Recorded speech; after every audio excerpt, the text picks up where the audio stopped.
Non. Il est verset. On va faire 19, 20, 21, 22, 23, 24 et 25 rapidement. Je vais citer rapidement. Je tiens à terminer aujourd'hui. Voilà, je tiens à terminer aujourd'hui. Donc, que Dieu bénisse déjà. La parole doit être notre outil de base. La parole doit être notre plus beau trésor. Si on nous demande qu'est-ce que tu as dirigé la parole de Dieu. Amen. Ce que nous devons avoir dans notre vie, ce quoi nous devons appuyer, tout ce que nous faisons, c'est la parole de Dieu. Appuyons-nous sur la parole. Bâtissons notre vie, bâtissons notre carrière, bâtissons notre relation, bâtissons notre amour sur la parole. Le véritable baromètre, le baromètre de toute vie. Ce qui peut être idéal sera idéal qu'en fonction de la parole. Ce qui va être beau, ce qui va être bon, ce qui va être juste, ne sera que selon l'indicateur de la parole. La parole souveraine est le thermomètre, la parole est le baromètre, la parole est l'unité de mesure de l'univers, on va dire ça comme ça. Donc tout ce qui grouille dans l'univers a pour unité de mesure, a pour base quoi? La parole de Dieu. Voilà. Dieu, la puissance de Dieu s'est exprimée par le canal de la parole. La parole qui a fait le ciel, la terre et tout ce qu'il y a, c'est elle encore qui garantit la sécurité et la sérénité de tout ce qui existe. Il n'y a pas un projet que Dieu puisse accomplir dans ta vie qui va contrecarrer, qui va passer outre ça. Non, ce n'est pas possible. Ça n'existe pas. Voilà pourquoi la Bible dit pour couper court, le Verbe s'est fait chair et il a habité en même temps au milieu de nous. Voilà pourquoi il dit nul ne va au Père sans passer par moi, sans passer par la parole de Dieu. Voilà. Donc, 19, nous mettons que la parole est omnipotente. La parole est omnipotente. Hébreux 4, verset 12, rapidement. Tu vas accélérer, hein, tu vas accélérer. Hébreux 4, verset 12, j'ai 30 minutes pour conclure. Bon, 20 minutes, 20 minutes.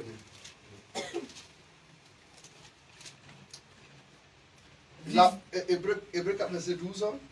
Vivante, en effet, est la parole de Dieu. Énergique, et plus tranchante qu'aucun glaive. La parole est énergique. Voilà, la parole est énergique. La parole est vivante. Elle est énergique, oui. Et plus tranchante qu'aucun glaive à double tranchant. Elle pénètre jusqu'à diviser âme et esprit, articulation et moelle. Elle passe au crible. Ça dit c'est la parole. Ça dit que la parole va très. Elle va en profondeur. Elle est capable. Ça dit elle va jusqu'à diviser quoi? Âme et moelle. Âme et moelle. Pour dire quoi? La parole fait un scanner. Vous voyez un peu? Quand quelqu'un a mal quelque part, qui est un peu profond, on lui demande de faire un scanner pour voir. La parole va jusqu'à la jointure de la moelle et de l'âme.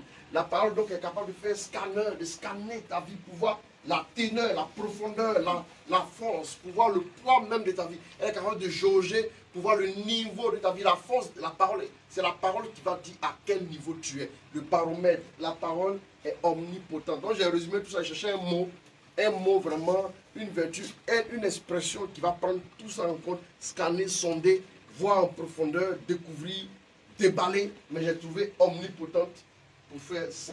Amen. Donc Genèse 1, verset 1 à 2, nous voyons que la parole est... Bon, on n'a pas forcément besoin de prendre ça. Au commencement, bon, c'est pas grave. Genèse 1, verset 1 à 2, vous pouvez écrire ça aussi. 20, vous notez maintenant 20. La parole est créatrice. La parole est créatrice. La parole de Dieu. Voilà. Tout ce qui vous manque, vous le recevrez si vous déposez en vous, si vous gardez en vous, si vous maintenez en vous la parole, elle va produire. Elle va produire en vous une certaine réalité. Amen. Voilà, elle est créatrice. Donc, on peut dire que on peut dire même, dans le 20e point, du fait que la parole est créatrice, on peut même dire que la parole est multiplicatrice. Tu brilles, hein? Ah, oui, c'est la fête là. Ah, je comprends. Merci, d'accord. Donc, toi, tu peux faire. Il n'y a pas de problème. Toi, tu fais. Donc, la parole, elle est multiplicatrice. C'est-à-dire, il dit multipliez-vous, fécondez la terre, remplissez-la, multipliez-vous. C'est la parole qui est le mot d'ordre. C'est-à-dire, qui est le point de départ de la multiplication. Toute action de Dieu Retenez, si vous voulez mettre ça en notable béni. Aucune action de Dieu ne se fait en dehors, hors les murs de sa parole. Non, ça n'existe pas. Non, non, non, non. Regardez bien ce que la parole dit à votre compte. Si vous voulez aller prendre, vous voyez que deux personnes voient par exemple prospérité. Un voit une certaine réussite et un autre voit plus profondément que ça. Je parlerai, quand on parlera de... Et le verbe s'est fait chair et l'habiter parmi nous. C'est le réma. C'est-à-dire le verbe, quand la parole qui est incréée, qui est invisible, devient visible dans ta vie. Quand on dit par exemple la parole de prospérité, elle devient visible dans ta vie. La parole bénédiction, ça devient visible dans ta vie. Elle devient chair en toi. Comment la parole prend chair? Donc la Vierge Marie est le réma. Donc la Vierge Marie est la l'onction. Sans réma, il n'y a pas d'onction. Oui, oui.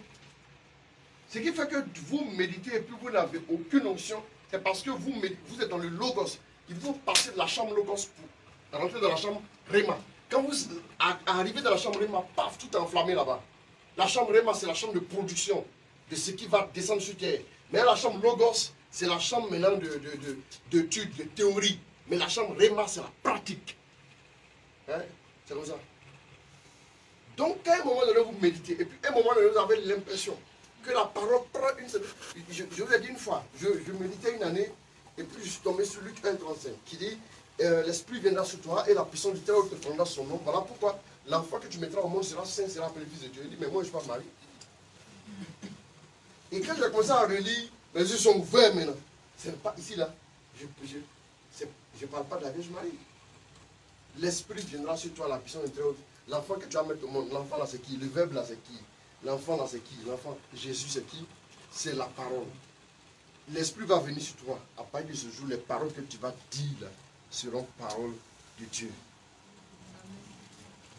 J'ai lu le verset du matin au soir, je tente d'inclure ce mot. Je ne sais pas pourquoi, mais quand je lis, je sens comme un feu. C'est ce qu'on appelle le réma. À partir de ce jour, c'est-à-dire que j'ai eu l'impression qu'on a mis quelque chose dans ma bouche là. C'est ça, c'est ce qui change la vie des gens. C'est ce qui change la vie des gens. C'est ça qui change. Il faut une rencontre avec la parole. Et cette rencontre-là, elle bouleverse toute ta vie. Elle bouleverse tout ton être. Voilà pourquoi, voilà pourquoi quand vous avez certaines difficultés-là, confrontez ça. Quand le réma arrive là, quand Jésus dit viens, ça c'est le réma.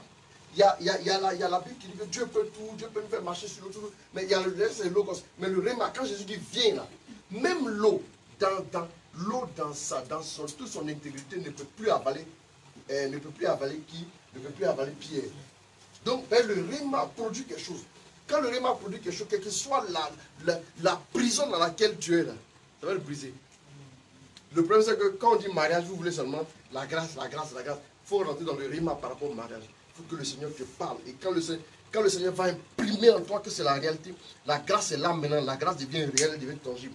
On passe de la théorie à la pratique. On passe de la chambre de lecture à la chambre maintenant de la manifestation des cas pratiques. Et à partir de ce moment-là, on va monter, on va descendre là. Ton mari, là, le lendemain matin, il est calé. Et oui, femme, il est calé. Comment il fait pour arriver? C'est le réma là qui l'a fait venir. De la même manière, la force du réma a fait que l'eau ne peut plus aspirer Pierre. C'est la même force. Quand on parle de réma, vous rentrez dans une onction qu'on appelle l'onction royale. Le réma nous connecte à l'onction royale. Cette onction royale-là, c'est quand Jésus est ressuscité là. Prenez toutes les pointes, ça ne peut rien lui faire.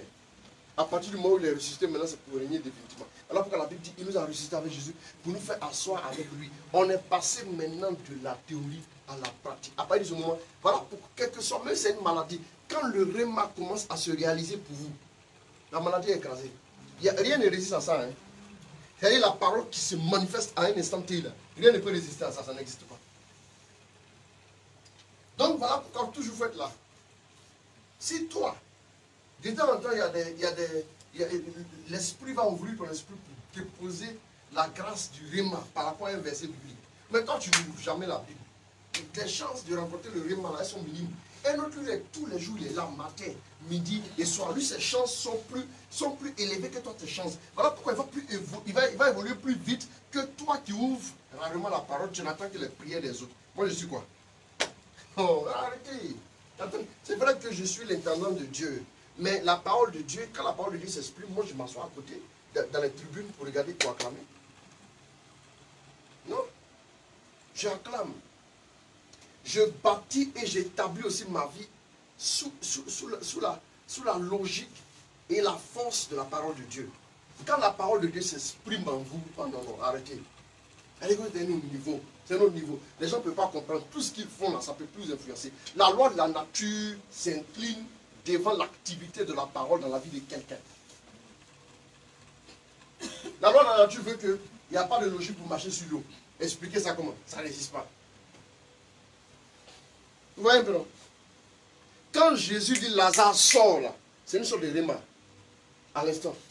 Lazare sort à l'instant T là. Quand il dit Lazare sort, ce qui se passe, c'est quoi? C'est que, il a attendu le moment favorable, le moment où la parole allait exploser. Les chaînes de la mort sont venues libérer Lazare. Non. Faites des rencontres dans la parole de Dieu. Je parlais de ça. Et le verset se fait chier. C'est prévu pour quand? Tout à l'heure dans l'avion, je regardais un peu. C'est dans l'avion que j'ai eu les 2 dernières vertus. Je regardais les thèmes là. J'ai regardé tout à l'heure là. Qu'est-ce qu'il y a écrit là-bas? Celle qui me donne les thèmes là, il y a quoi? Ne t'inquiète pas, tu ne fêteras pas la Saint-Valentin. Tu n'as pas l'autorisation pour ça. Non, je te dis, il ne faut pas mentir aux gens dans la vie. Tu vas fêter avec Jésus. Tu fais ton rosaire, tu dis Jésus, je t'aime. Ta fête est belle, c'est fini. Il ne faut même pas réfléchir pour dire qui va m'envoyer cette invitation. Il n'y a pas d'invitation. C'est le dimanche 24. Dimanche 24. 24 février, non. Voilà, c'est bon. Vous le voyez, ils sont plaqués. Ça, tu fais quoi plaquer dans les rues? C'est passé, regardez, c'est-à-dire que quand j'ai fait la formation, c'est mieux, je suis arrivé, ils tentent de m'embarquer. C'est ce qui a fait que j'ai coupé. Il voulait dire des trucs. Non, la petite vidéo là, il m'a dit 15 minutes. Mais il dit, bon, c'est bon, il faut laisser. Des gens plaqués, vous les voyez plaqués. Vous les plaqués. Plaquement de maison mère. Mais vous les voyez, elles sont plaquées pour aller faire quoi? Juste pour aller lutter. C'est-à-dire, au mieux, mais c'est mari, garde des gens. Il n'y a pas honte quoi. Tu as porté un big cher là, pour aller juste faire fornication. Habille cher pour aller faire fornication. C'est comme si un porc qui s'habille bien pour aller coucher dans la boue. Et ça, on l'a dit dans la vidéo. Un porc que tu sapes en costume. Ouais, le porc, non, il se sape en costume quoi. Et puis maintenant, il s'en va juste festoyer dans la boue. C'est pas la peine, il faut laisser. Il faut laisser. Vous qui avez, si quelqu'un te fait de l'argent, ce n'est pas encore ton Valentin. C'est pas ton Valentin. C'est pas ton Valentin. Pour dire encore, mais Saint Monsieur. Saint là, c'est ce qui a été sanctifié. Est-ce qu'il est passé devant Dieu? C'est ça qu'on devait décortiquer. Est-ce qu'il est passé devant Dieu? Tu n'as pas eu ce moment-là pour fêter. Tu veux venir, on a fait la dot. Calmez-vous. Attendez. On va avoir votre fête.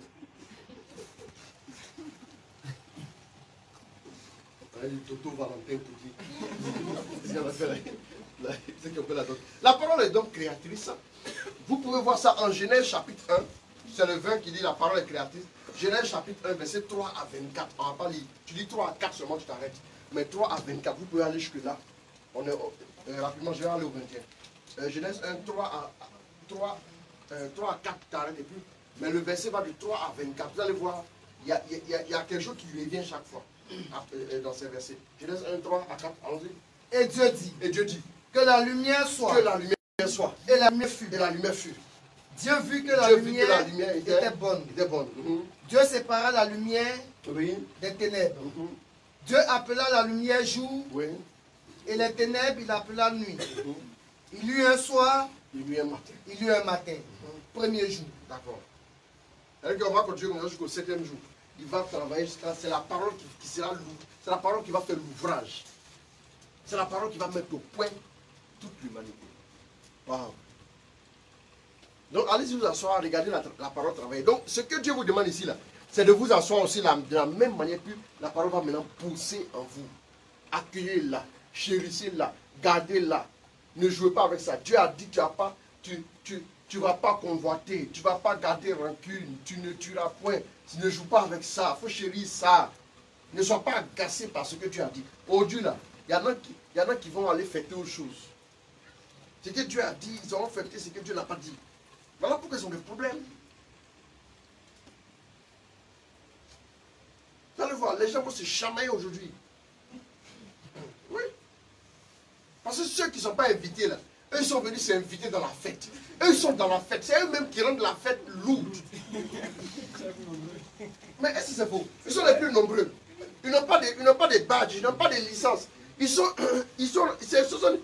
des tricheurs. Ils sont rentrés là par la faute de la tricherie. Et puis c'est eux qui veulent qu'on leur donne toute la place pour s'asseoir. Ça fait pitié. Quand il n'est pas à sa place, vous voyez ce que ça fait, non? Prenez la fourchette que vous prenez pour manger à table, déposez-la dans la douche, prenez la brosse à dents, mettez-la à la base de la fourchette. Et puis, essayez. Vous allez avoir des problèmes. Une fourchette qui s'invite parmi les brosses à dents. Et à moins de 5 secondes, c'est la même chose qui se passe aujourd'hui. Ce n'est pas la fête des fornicateurs, ce n'est pas la fête des copains-copines, des gens qui se sont vus dans les quartiers qui font des conneries. Ce n'est pas les fêtes. Donc, respectez, laissez les gens faire les fêtes tranquilles. Non. Laissez les gens faire. Si vous êtes trop fâchés, entre 14 février 2000 et 14 février 2020, allez devant les parents des gens, versez la dot, ils n'ont qu'à vous fatiguer, ils n'ont qu'à vous taxer, payez toutes les taxes qu'ils vont faire, et puis allez à la mairie aussi devant le maire, dites oui, choisissez une date, faites organisation, même si vous voulez faire à 4, allez devant Dieu, vous allez, quand vous venez bénir là, 14 février là, habillez-vous, faites traîne jusqu'à Bobo, vous sortir au carrefour la vie, et puis promenez-vous jusqu'à Abidjan, les gens vont l'acclamer, c'est pour vous, mais pour le moment, calmez-vous. Les gens vous envoient des messages, je te dis que je fous. Tu n'aimes pas, il faut te calmer. Tu es officieux. Abraham de 0 à 74 ans, on ne parle pas de lui. Ça dit sa vie là n'est comptée pour rien. Ça n'a pas été de 75 ans que Dieu dit. Ça n'a pas été de 75 ans, on le voit apparaître dans la Bible. Il y a un temps, toi tu es dans l'informel, tu es dans le noir, on ne te connaît pas. Tu n'es pas sur le radar. Comme toi, ceux qui sont sur le radar. On va les autoriser à s'installer, il n'y a pas de souci. Ils sont sur la liste des invités VIP. Voilà. Si quelqu'un t'envoie un message, il faut lui dire, hey, toi là. C'est pas ta fête, ce n'est pas ma fête. Mais au moins, je peux, vous qui n'êtes pas encore mariés, là, vous pouvez fêter Jésus. Mais si vous avez 15 enfants, si vous n'êtes pas encore marié, vous fêtez Jésus. Celui-là, c'est pas l'amour. Est-ce que c'est l'amour ça? C'est l'amour ça? Comment l'amour n'a pas peur, l'amour avance. Mais quelqu'un qui veut te marier et puis il a peur, tu penses qu'il t'aime? Soit il a besoin de délivrance. Les gens qui ont besoin de délivrance, vous les prenez. Lui, il a bien lutter les esprits. Toi, tu le prends, tu le mets sur toi. Voilà pourquoi ta vie spirituelle est lourde. Quand tu pries, tu sens que ça ne monte pas. À un moment donné, même en pleine nuit, tu es sur ton lit, tu peux te bouger, ça ne force de te serrer, ça ne force de te coincer. C'est ça. C'est ce qu'il fait. Tu as embarqué quelqu'un qui n'a pas de carte d'embarquement. Encore moins passeport. Quand on demande quoi le passeport, il dit c'est quoi le passeport? Tu ne pas. Tu n'as pas de passeport. Calmez-vous.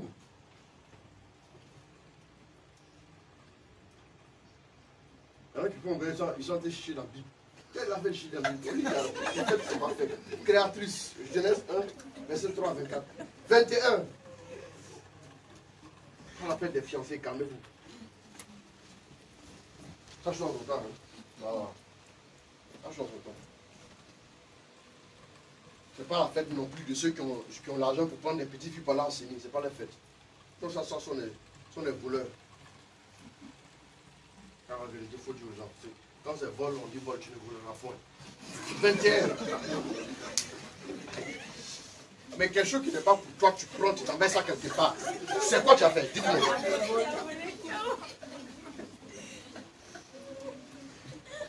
Le portable, là, c'est pas pour toi. Tu vas, et puis tu en vas pendant 2 jours, tu gardes ça, tu appelles ça. Tiens, tu t'attends pas la police. Tu l'attrapes, envoyer à la police. On va faire comme on est un chrétien, appelle le miséricorde. C'est là que tu as le vol, tu ne voleras point.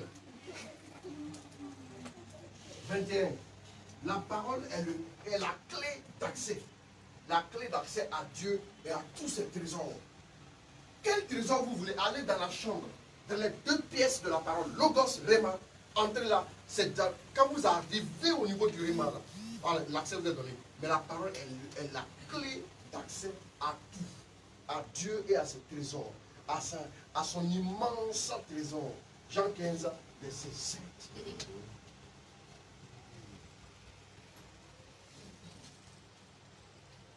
Le pilote là, il voulait que tu aies mis les points là. Oui, je ne sais pas si sa Valentine l'attendait, mais il ne s'est pas amusé. Hein. C'est ça, c'est comme. Le vol va durer 2h20.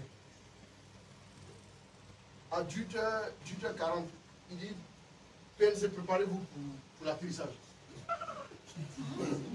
Je suis sûr qu'il y avait quelque chose. À 19h moins 2, l'avion est là. Il a fait à peine 2h08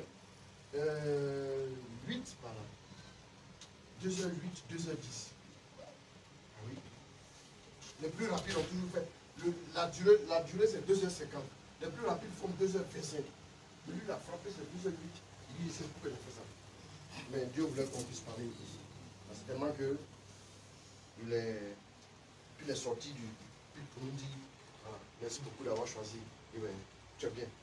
Que Dieu te bénisse. Amen. La clé d'accès, c'est la parole. Jean 15, verset 7.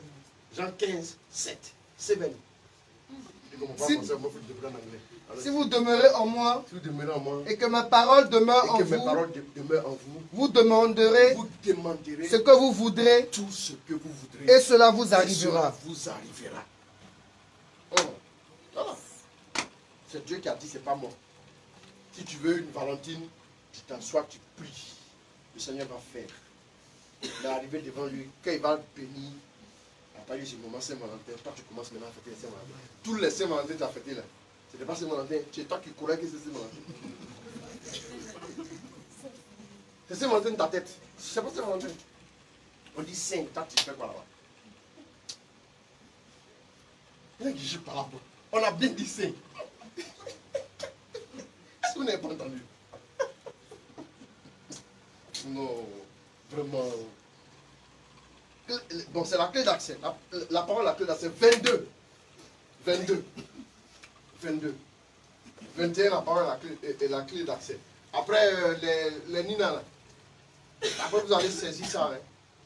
Je vais travailler jusqu'à l'année prochaine. À cette même période, je pense que je serai à 50, 28. Je continue seulement. J'arrive à 100. Je veux continuer. Je vais pousser jusqu'à pour voir ce que ça donne. Voilà. Donc, là, voilà la dernière vertu. Tout à l'heure, la parole est la consolation. Psaume 119, verset 49 à 50. Psaume 119, verset 76. Rapidement.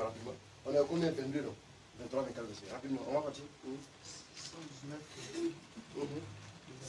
119, verset 49 à 50. Rapidement. 49 à 50. Allons-y rapidement. Rappelle-toi la parole dite à ton serviteur. Oui, c'est 49 à 50. Rappelle-toi, oui. Oui, c'est ça. Rappelle-toi la parole. Rappelle-toi la parole dite à ton serviteur. Rappelle-toi la parole dite à ton serviteur. En laquelle tu me fis espérer. En laquelle tu le fis espérer. Oui. C'est ma consolation dans la misère. Consolation dans la misère. Car tes ordres m'ont fait revivre. Voilà. Donc la parole ici est la consolation. La parole que Dieu a donnée au serviteur en question, c'est la consolation. Tu as fini le 50? Lis 76 que je vois. Lis 76. Que ta fidélité me console, comme tu l'as ordonné pour ton serviteur. Oui, que ta fidélité me console. D'accord. Ok. Dans d'autres points, on dit que ta parole me console. D'accord. La parole est la consolation. 22. 23. La parole est la sagesse.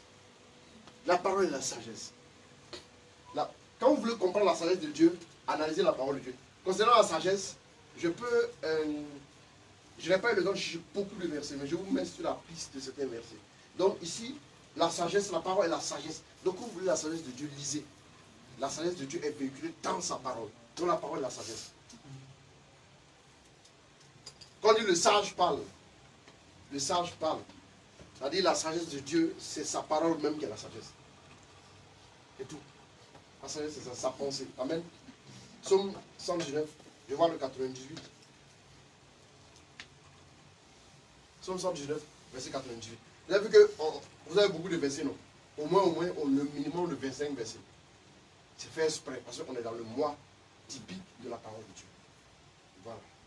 On ne sort pas du mois et puis on abandonne. On continue avec. C'est notre style de vie. Nous, notre vie, là, c'est comme ça. Pas pour fanfaronner, non, on dit ça, on dit des versets pour citer les versets, non, c'est pas pour ça. Mais c'est pour les vivre, nous. Quelqu'un peut citer 15 versets, tout est logos. Puis on va citer un seul verset, Réma, paf, il est à l'avance.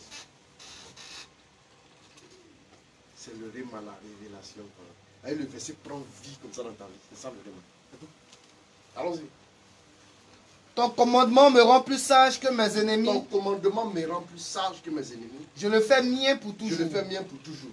Vous aurez l'occasion de lire vous aurez l'occasion de lire tout 1 Corinthiens 1. 1 Corinthiens 1. 1 Corinthiens 1. On va lire rapidement le verset 30. Et puis, hier, là, de manger tard. Ça fait que ça m'a beaucoup fatigué la nuit. Donc là, je ne vais pas répéter la même erreur. Je me suis couché à 5 h du matin. 1 Corinthiens 1.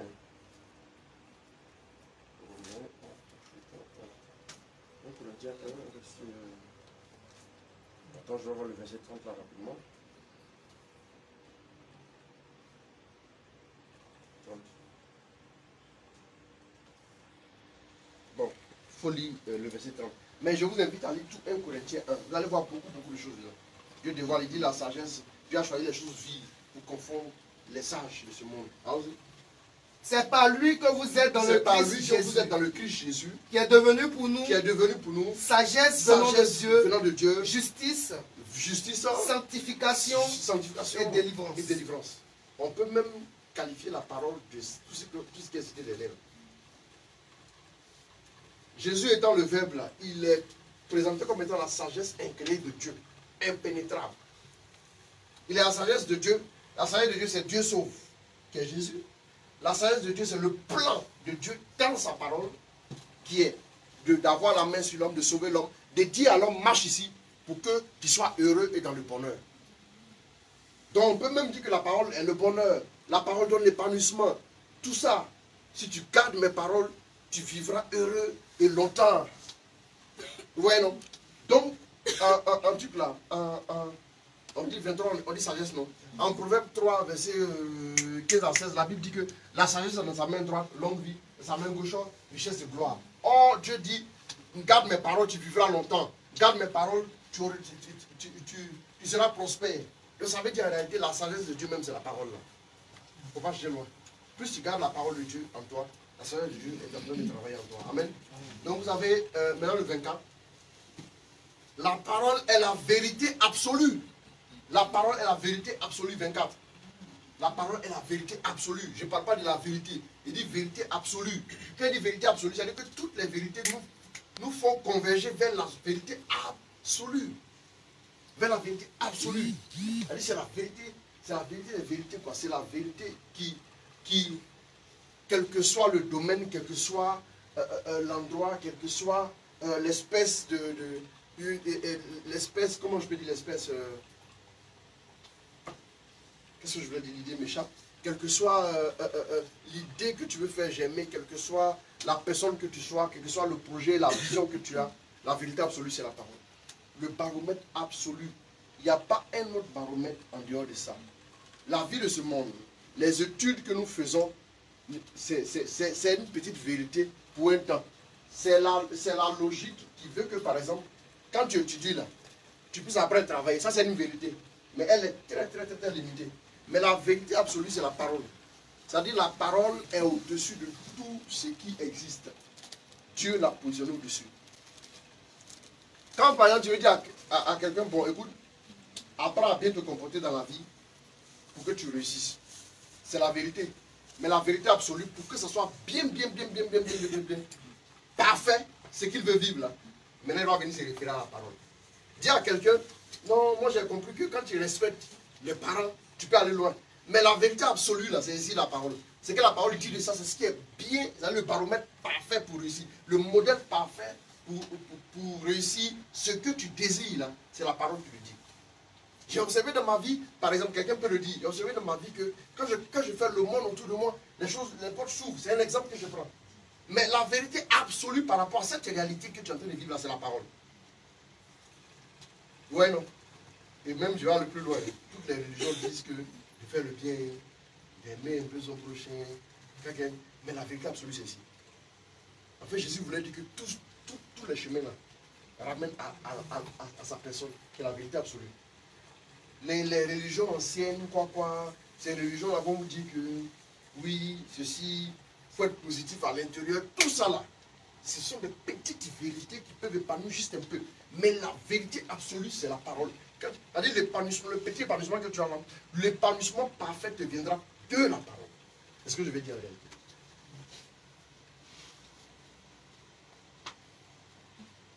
Quelqu'un te dira par exemple, il y a des gens qui vont dire, oui, moi quand je fais ça, ça me détend. La détente, c'est ici. La vérité absolue, c'est là. Tu vois?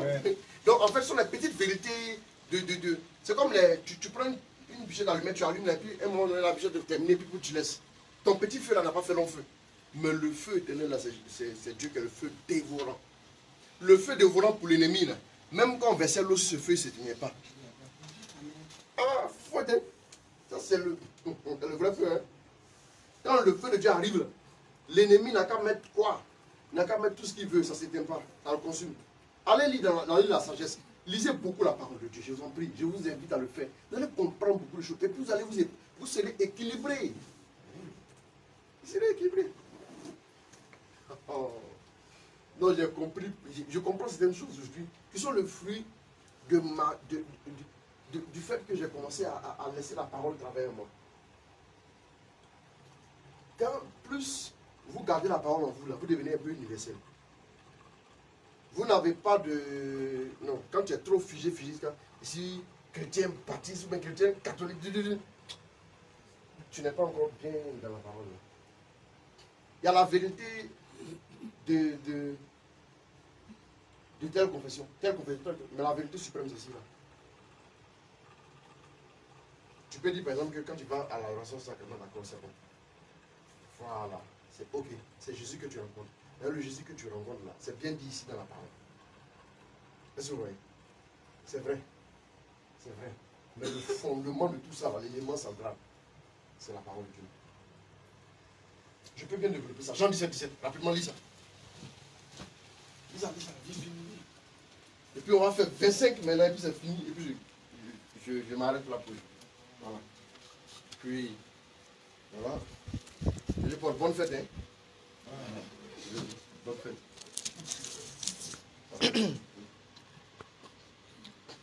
Consacre. Ton petit frère, lui fait avec Jésus.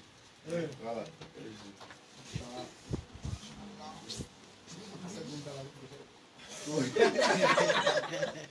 Je n'étais pas gentil avec lui, hein. Je peux l'encourager. Son pendant que Jésus, ça va aller, d'accord. Voilà, que Dieu bénisse. Mais, c'est la parole de Dieu. C'est bien, d'accord. J'aime ta parole. Voilà, Dieu bénisse. Ça va vous aider. Donc, Jean 17, lis rapidement. Consacre-les par la vérité. C'est Jésus qui fait la prière sacerdotale. Consacre-les par la vérité. Ta parole est vérité. Ta parole est vérité. Maintenant, est-ce qu'on peut continuer un peu pour voir? Continue un peu après le 17 à pouvoir. Comme tu m'as envoyé dans le monde. Dans notre version, consacre-les par la vérité, ta parole est la vérité. Ils ont dit que les paroles qu'ils ont entendues les ont purifiées. Quelque part là. Ont été purifiées par la parole qu'ils ont entendue. Par la vérité. On la sanctifie. Quelque part on dit sanctifie-les. Voilà. Consacre-les. Sanctifie-les par ta vérité. Ta parole est la vérité. Donc sanctifie-les par ta parole. Cette vérité-là est tellement absolue qu'elle est capable, quand elle vient chez vous là, elle ne vous met pas dans un élan de vérité, mais elle vous sanctifie, elle vous rend semblable à la vérité.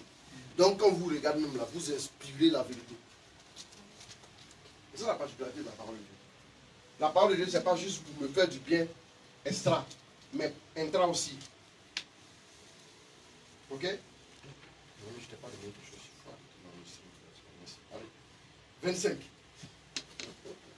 Pareil. Amen. 25.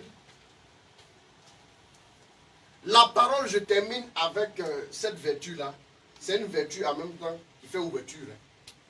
La parole est multiforme. La 25e vertu. La parole est multiforme. Ah, c'est la révélation dans l'avion. Comme j'étais dans les hauteurs. C'est ça, non? La parole est multiforme. Hébreux 1, verset 1 à 3. Bon, on peut dire même que la parole est le reflet de la gloire de Dieu à travers le fait qu'elle soit multiforme. La parole est l'empreinte de sa personne. J'aime bien cette expression. Elle est l'empreinte. L'empreinte. L'empreinte. Tu vois l'empreinte de Dieu, c'est ça. Il faut prendre ici. La parole. Elle soutient toutes choses. La parole. Hébreux 1, verset 1 à 3. Tout simplement. Allons-y. Il faut lire, c'est simple. Après avoir à bien des reprises, et de bien des manières, donc sous plusieurs formes, parler autrefois au Père. Donc la manière de parler, c'est-à-dire que la parole prend une forme, une autre forme, ainsi de suite. Allons-y. Dans les prophètes, Dieu, en la période la finale, parole est venue comme des visions, la parole est venue dans des songes, la parole est venue d'une autre manière. Allons-y. En la période finale où nous sommes, nous a parlé Dieu à nous nous a parlé en un à fils, nous maintenant. Par qui? En un fils. En un fils. Qu'il a établi héritier de tout. Prenez une autre version là. Elle va ressortir. Ça c'est quoi? C'est quelle version? 8 secondes. Bon, lisez-moi quelque chose rapidement. Dépêchez-vous, je vais terminer. Bon, continue de lire, Hébreux 1 à 3. Continue. Nous a parlé à nous en un fils, oui, qu'il a établi héritier de tout. Par qui aussi il a créé les hommes. Par qui il a créé les hommes. Ce fils est resplendissant de sa gloire et expression de son être. Et il porte l'univers par la puissance de sa parole. Voilà. Donnez-moi une autre version. Il faut lire, il faut faire vite. Vas-y, rapidement, dépêche-moi. Le Fils est le reflet de sa gloire et l'empreinte de sa personne. Et l'empreinte de sa personne. Et il soutient toutes choses par sa parole puissante. La parole est le soutien. Donc, la parole est multiforme. La parole est multiforme. Donc, quand vous méditez la parole de Dieu, vous pouvez vous aussi à expérimenter des choses de bien de manière. Que Dieu vous bénisse. Amen, amen. Donc, bonne fête de la Saint-Valentin à tout le monde. Ceux qui fêtent avec Jésus. Voilà. Ceux qui sont mariés, mon fils, il fête avec Jésus. Il fête avec une autre personne aussi. Donc, bonne fête. Donc, bonne fête de la Saint-Valentin. C'est la fête de l'amour, la fête de la vie, la fête du cœur de Dieu, la fête de l'amour inconditionnel de Dieu pour l'humanité. Voilà, amen. Dieu est amour. Quand on aime la religion, on ne fait pas. Voilà, ceux qui vont faire certaines choses aujourd'hui, ils ont fêté le démon Mammon. Ou bien le démon, tous les petits Mami Wada, la saison là. Quand tu es assis à ta table avec les petits démons en train de t'encourager, en train de te donner des idées. Il y a des gens qui ont 3 copines, puis qui disent aussi qu'ils fêtent. Il faut fêter à une personne aujourd'hui. Tu vois, on voit Orange Monde, il y a une autre. Hier, ils ont fait la fièvre, on les a transportés, mais à l'hôpital. Puis, mais ils vont donner un rendez-vous à une autre samedi. Il est sorcier comme ça. Ça, on appelle ça. Pour lui, là, c'est pas Saint-Valentin, c'est pas fête, c'est la fête de la sorcellerie. Qu'est-ce qu'il a fait? Donc, ce n'est pas la fête des sorciers. Ça, il a mis son coup en place. Et comme quand la fin d'année arrive, les sorciers aussi se préparent. Eux aussi, ils ont les fêtes aussi à eux. Voilà, donc, que Dieu bénisse tous ceux qui honorent ce que Dieu a établi. C'est-à-dire l'amour tel que Dieu le conçoit. Voilà. Que Dieu vous bénisse. Que vous garde au nom de Jésus. Amen, amen. Amen.